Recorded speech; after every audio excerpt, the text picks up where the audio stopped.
Bismillahirrahmanirrahim. Assalamualaikum warahmatullahi ta'ala wabarakatuh. Alhamdulillahirabbil alamin wa sallallahu ala sayyidina Muhammadin wa ala alihi wa sahbihi wasallam, amma ba'du. Beberapa permasalahan yang ditimbulkan oleh Deddy Mulyadi itu belum nampak dari kebijakan-kebijakannya menurut saya ya. Meskipun di dalam berita-berita itu terdapat banyak ya, biasa pro kontra ya. Orang kalau misalkan mengeluarkan kebijakan-kebijakan yang tidak lazim, itu pasti akan menuai hal itu karena tidak biasa. Dan sampai saat ini saya tidak memiliki masalah apapun dengan KDM dari segi kebijakannya begitu, karena ya mau bagaimanapun setiap pemimpin memiliki karakternya tersendiri. Yang menjadi masalah bagi saya itu KDM bawa-bawa teologi Islam untuk memuluskan akal bulusnya, mengembalikan lingkungan kepada sejatinya keasrian begitu ya, sejatinya alam Sunda sebagaimana mestinya. Ini kalau misalkan dilihat dari segi kebijakan, nggak usah bawa-bawa teologi Islam, nggak usah bawa-bawa kodok kodar begitu, ini nggak ada masalah.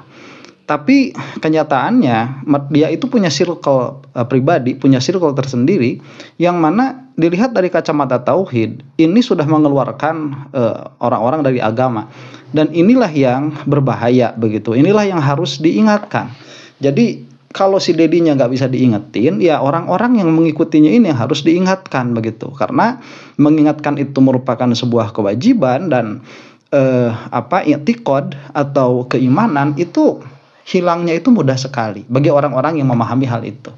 Nah, saat ini kita akan melihat ya bagaimana pengikutnya KDM ini yang dia itu akan sangat bertentangan, akan sangat banyak bercanggah dengan i'tiqad Islamiyah yang seharusnya i'tiqadi. Jadi ada beberapa i'tiqad yang memang dia itu bersumber bukan dari Islam, tapi bisa selaras dengan Islam karena tidak tanakud, tidak kontradiktif begitu.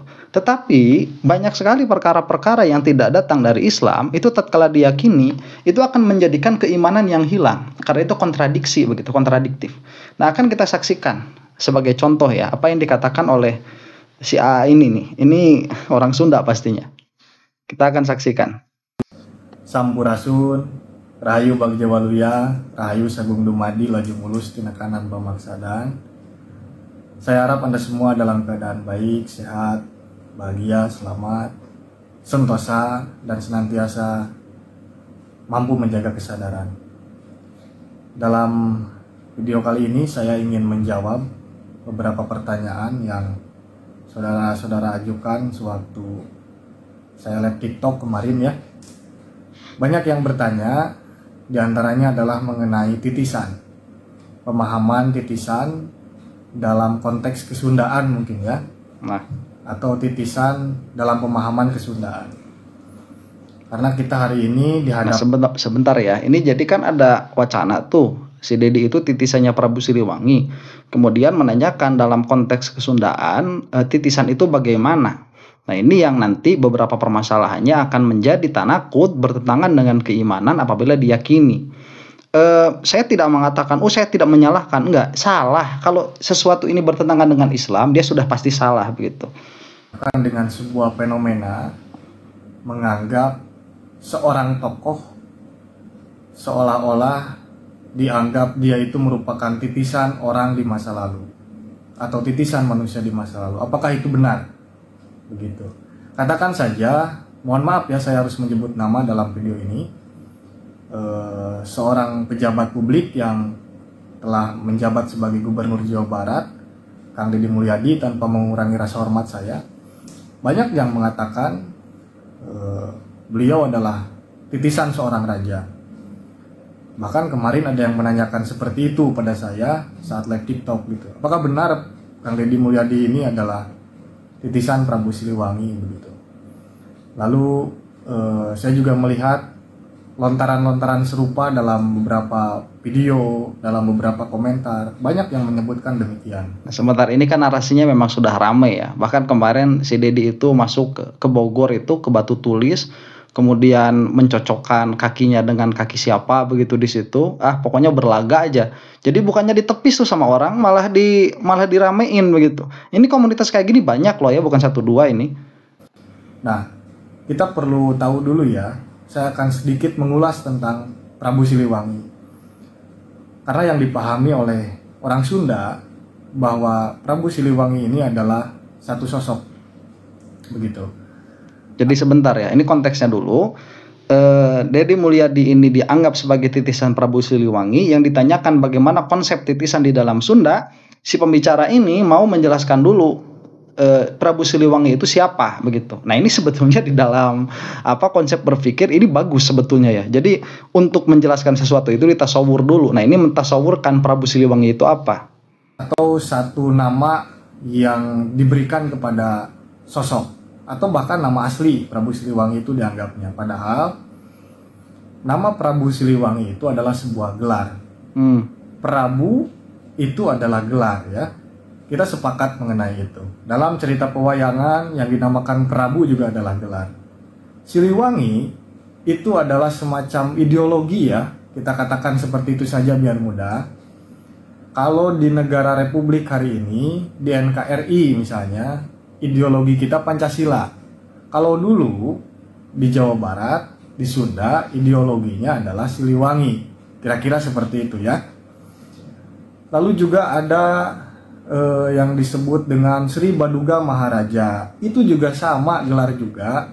Sri itu gelar, Baduga itu gelar, Maharaja jelas sebuah gelar ya. Lalu disebut juga sebagai Prabu Guru Dewata Prana, sama gelar juga. Nah, Prabunya gelar, guru. Sampai saat ini berarti Prabu Siliwangi itu yang namanya sama kayak Firaun begitu ya. Firaun itu ada Pharaoh 1, Pharaoh 2, Pharaoh 3, Pharaoh 4 begitu. Jadi tatkala disebutkan Prabu Siliwangi itu bukan nama tapi itu gelar. Jadi kayak Presiden Pancasila begitu ya. Atau Presiden Indonesia lah kalau di kita itu. Gelar, Dewata Prananya juga gelar. Lalu Sri Pamanah Rasa atau Prabu Pamanah Rasa, semuanya gelar.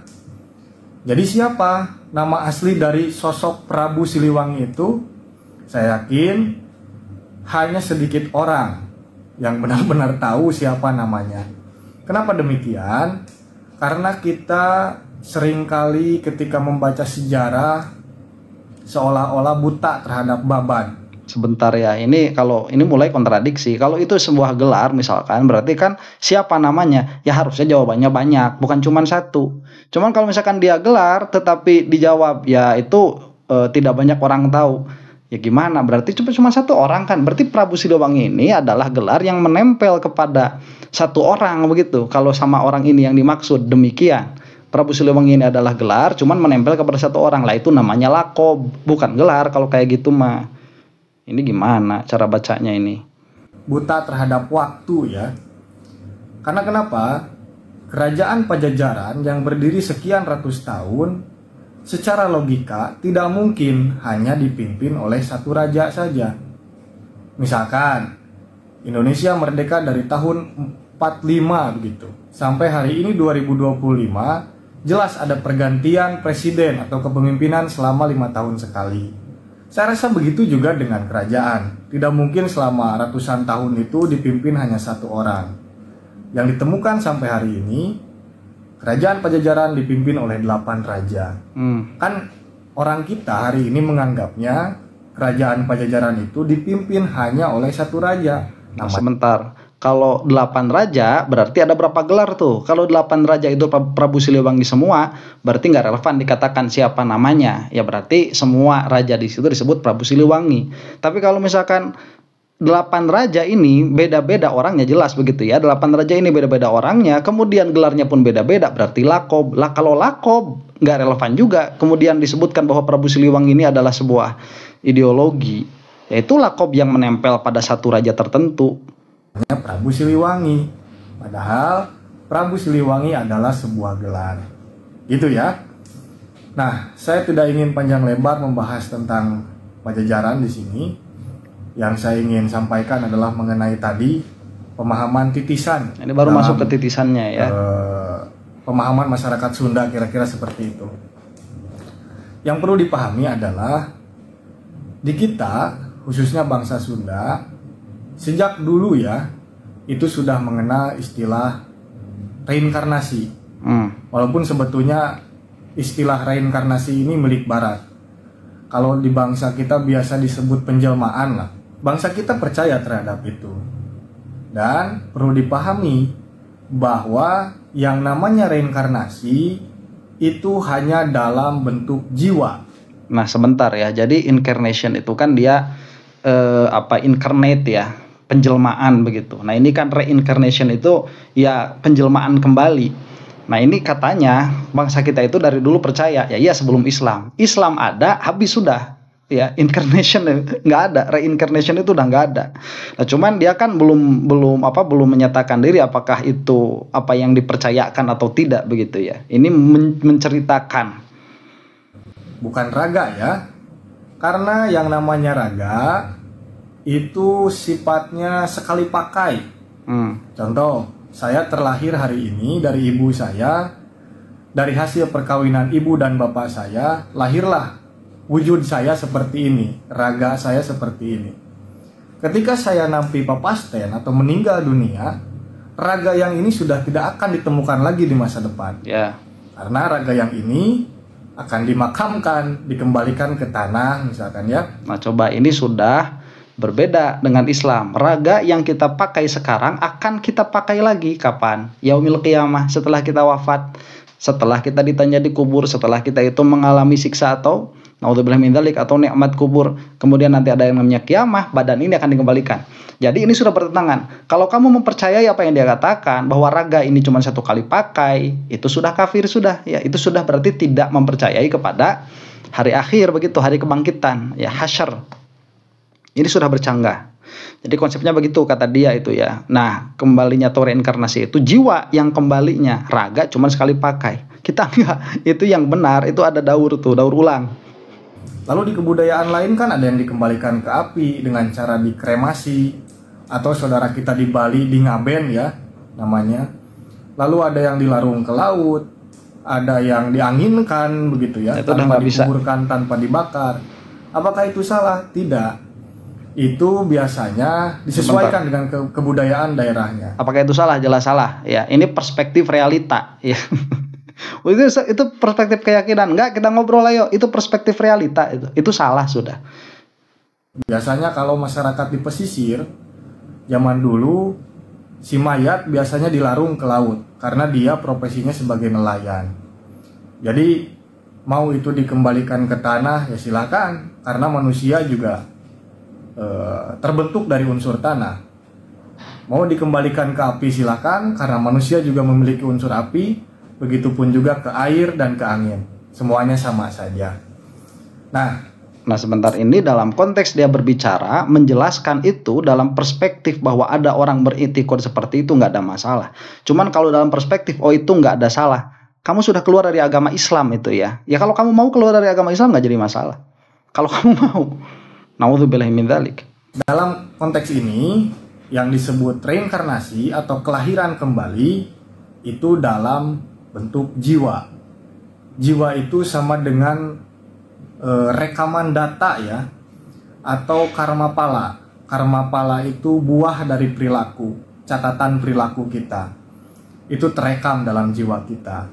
Nah, jiwa itu yang lantas tidak mati ketika tubuh ini mati, ketika nyawanya dicabut begitu kan dibilangnya, atau dalam medis dikatakan persenyawaannya lepas. Antar organ itu sudah tidak bersenyawa lagi. Maka sebentar ya, itu kalau medis tanya medis lah. Kalau kata saya salah ya, persenyawaan itu masih ada persenyawaan, cuman dia sudah tidak dalam kondisi ideal untuk tidak dalam kondisi ideal untuk berfungsi sebagaimana mestinya begitu. Nah itu urusan medis lah. Cuman ini ada permasalahan dulu ya. Dia katakan jiwa, dia nggak berani sebut nyawa ya. Tadi nyawanya cuma dia sebut dicabut saja. Kalau di dalam Islam, dan ini realita begitu ya, unsur kita itu hanya dua saja, satu tubuh, dua ruh, selesai itu. Jadi kalau misalkan dikatakan ada jiwa, itu nanti bisa itlaknya kepada salah satu di antara dua itu, atau ahwal yang terjadi ketika ruh dan jiwa, ruh dan badan ini masih bersambung begitu. Kalau misalkan kita katakan ada jiwa, ada sanubari, ada ruh, ada nafs, ada syahwat dan lain sebagainya, unsurnya itu cuma dua saja, ya, yaitu badan kita dan roh kita, sudah itu. Nah itu yang bersatu, kemudian nanti yang satu lepas dan nanti di yaumil qiyamah akan dikembalikan.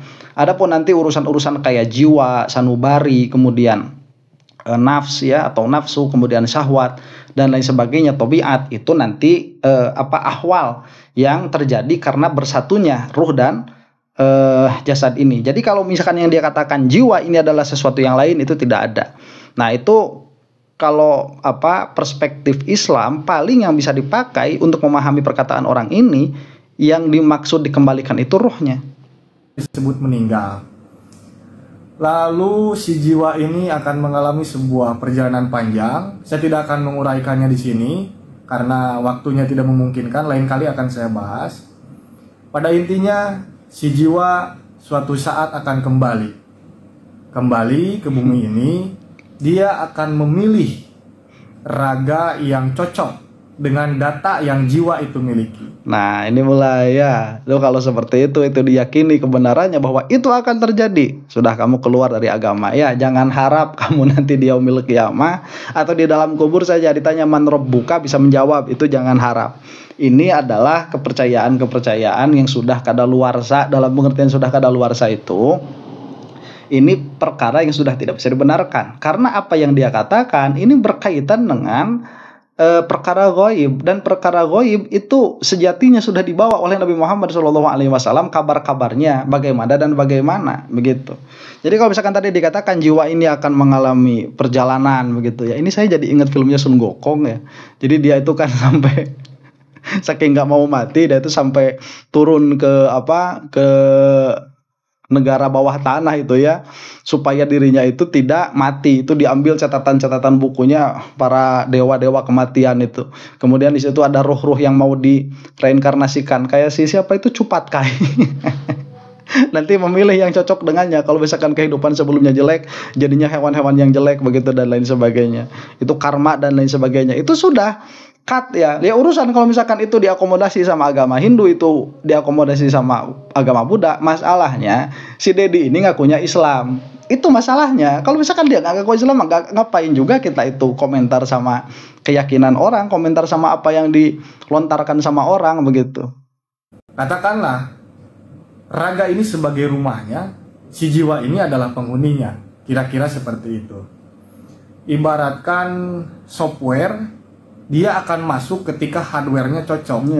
Ibaratkan aplikasi, tidak mungkin aplikasi yang biasa digunakan di iOS masuk ke Android begitu. Alah, ini mah ulah kayak tamsil kayak si Abbas itu kemarin ya, listrik, magicom, terus cilok, aci begitu. Apaan lagi? Maka harus Android lagi. Maka dia akan mencari software, akan mencari hardware yang cocok. Jiwa akan mencari raga yang cocok sesuai dengan data karmanya. Maka masuklah dia ke sana. Nah, itulah yang dipahami sebagai reinkarnasi. Jadi kalau raganya tidak ada urusan ya, raga ini setelah persenyawaannya hilang, dia akan kembali. Dia akan kembali mengurai di tanah, akan kembali menjadi tumbuhan, lalu dimakan lagi, lalu akan menjadi raga lagi dalam bentuk yang berbeda dan seterusnya. Nah, lain dengan jiwa. Jiwa pernah hidup entah berapa kali dan entah sejak kapan jiwa ini ada. Yang jelas. Oke. Ini lihat ya. Kalau ini ditasdik, kalau ini dibenarkan, udah keluar lagi dari agama. Ya nggak bisa. Ini sudah ada. Khobar ghaibnya sudah ada. Bahwa ruh kita itu ya satu kali saja. Ruh kita itu adanya bareng tuh semuanya tuh ya. Terlepas dari Nur Muhammad Sallallahu Alaihi Wasallam, itu nanti iskal ya membicarakannya. Jadi ruh itu memang sudah ada alamnya. Kita itu masuk satu kali, kemudian setelah mati kita masuk ke alam barzah. Setelah alam barzah ya kita dibangkitkan, selesai, nggak ada balik lagi. Jadi kalau misalkan nanti dia katakan si Deddy Mulyadi ini dulunya jiwanya itu Prabu Siliwangi, alah ya. Nggak ada. Prabu Siliwangi gak bakalan konten. Prabu Siliwangi konten. Jiwa tidak hidup satu kali. Dia pernah hidup sejak ribuan tahun yang lalu mungkin ya. Makanya kan ada yang disebut dengan kedewasaan jiwa. Artinya jiwa yang telah berulang kali hidup memungkinkan akan lebih dewasa. Nah, kembali lagi pada konteks titisan tadi, bisa jadi yang menjadikan spiritnya adalah rekaman data itu. Atau titisan itu juga bisa berupa spirit ya. Spirit dalam arti ini bukan tentang klinik ya, ini bukan tentang mistis. Spirit itu ya satu daya begitu yang memungkinkan seseorang memiliki karakter yang energik begitu ya. Nah sebentar ya, ini yang bakal dipakai jawaban sama Deddy Mulyadi kalau dikonfrontasi begitu. Apakah benar Anda ini adalah titisan Prabu Siliwangi? Ya, nah paling nanti itu adalah nilai, itu adalah ideologi, itu adalah spirit begitu. Paling begitu nanti jawabannya. Karakter yang lugas, yang tegas, yang bisa memberikan kemanfaatan untuk semua orang. Nah bisa jadi yang nitis itu adalah spiritnya. Kalau kita mau mengambil spirit, itu bisa kok sebetulnya. Contoh, kita ingin terkena titisan Prabu Siliwangi lah katakan ya. Karena Prabu Siliwangi ini dalam sejarah dikatakan sebagai raja yang sangat adil, sehingga rakyat Pajajaran bisa makmur dan mencapai kejayaannya. Kita bisa mengambil titisan dari Prabu Siliwangi berupa spiritnya. Spirit dari karakternya yang sikapnya adil, yang sikapnya tegas, yang sikapnya silih wawangian. Nah itu ya? Betul. Nah kalau misalkan difaham seperti ini tidak ada masalah begitu. Kita lihat satu orang, kemudian orang ini memiliki karakter-karakter yang baik, itu kan takhalluk namanya itu, yang ikut akhlak. Nah itu mah nggak ada masalah kalau takhalluk itu. Cuman kalau misalkan dia takhalluk, kan tadi sekali lagi kalau Prabu Siliwangi ini namanya aja simpang siur, siapa namanya gitu dia aja nggak ngejelasin namanya siapa, gimana kita mau mau mengambil identitasnya, gimana kita mau mengambil spiritnya. Dan sudah ada Nabi Muhammad SAW, ngapain kita ngambil spirit orang lain begitu? Kenapa enggak takhalluk dengan akhlaknya Rasulullah SAW? Dan kalau misalkan kita melihat kepada kenyataan, ini mah penilaian saya subjektif, bodoh amat kamu mau setuju atau enggak begitu. Deddy Mulyadi ini lebih cocok itu ngambil spiritnya Mulyono.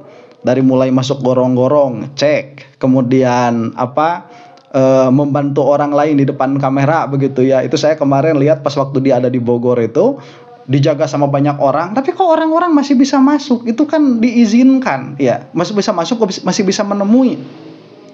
Ada yang meluk, kemudian ada yang minta bantuan dan lain sebagainya. Itu saya heran, lah kok bisa ya dipilih-pilih kayak gitu. Dalam pengertian itu sedang ramai loh, lagi dijaga begitu. Entahlah bagaimana protokolnya.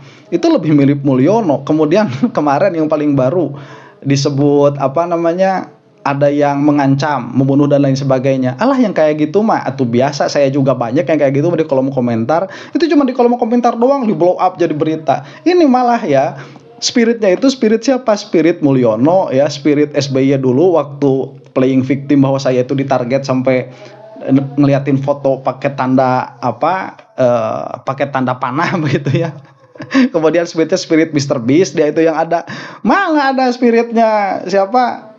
Prabu Siliwangi. Dan karena memang Prabu Siliwanginya pun tidak bisa kita pastikan bagaimana code of conduct-nya begitu. Terus kalau misalkan mau, kenapa enggak ngikut Rasulullah SAW? Nah ini saya cukupkan untuk di sini saja ya videonya. Yang mau lihat secara langsung, lihat aja secara langsung ke YouTube-nya yang bersangkutan. Cuman yang bikin saya itu geleng-geleng kepala sama si Deddy Mulyadi ini, kenapa dia itu bawa-bawa teologi Islam dicampur-campur begitu. Kemarin lah waktu ngobrol di gereja, nggak berani tuh ngutak-ngatik bawa-bawa kekristenan itu disunda-sundain. Itu udah beda. Nah terlepas dari tadi yang dikatakan bahwa ini ada dua cara untuk memahaminya. Dengan yang pertama, kamu sudah keluar dari agama ya, itu sudah bisa dipastikan. Apabila memahami dengan cara yang kedua, ini tidak ada permasalahan. Cuman nanti permasalahannya di mana? Di dalam memastikan bagaimana Prabu Siliwangi ini code of conduct-nya bagaimana begitu. Lawang namanya saja tadi katanya dia sendiri itu kita nggak terlalu dikenal begitu. Dan ada pilihan yang lebih bagus, yaitu Rasulullah SAW, yang mana kalau dengan caranya Rasulullah SAW itu banyak sekali kebaikan-kebaikan yang sifatnya itu tersembunyi dan lain sebagainya. Itulah semoga bisa menjadi pencerahan begitu ya, melihat lebih jelas lagi. Jangan sampai kita itu sudah trauma lah. Ini orang-orang yang tidak bertanggung jawab.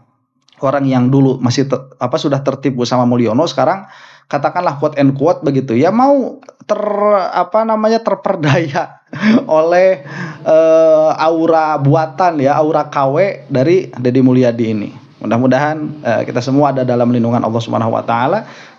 For the context aja, saya tidak ada permasalahan dengan kebijakan-kebijakannya begitu. Dan kalau Deddy Mulyadi ini mau berhenti saja berbicara tentang permasalahan Islam disambung-sambungin dengan Sunda, saya mau berhenti gak bakalan ngomong lagi begitu. Udah gak ada kewajiban, udah gak ada urgensinya, udah kita lewat lagi, masih banyak wahabi-wahabi yang harus diselesaikan begitu. Wallahu taala alam bisawab. Assalamualaikum warahmatullahi taala wabarakatuh.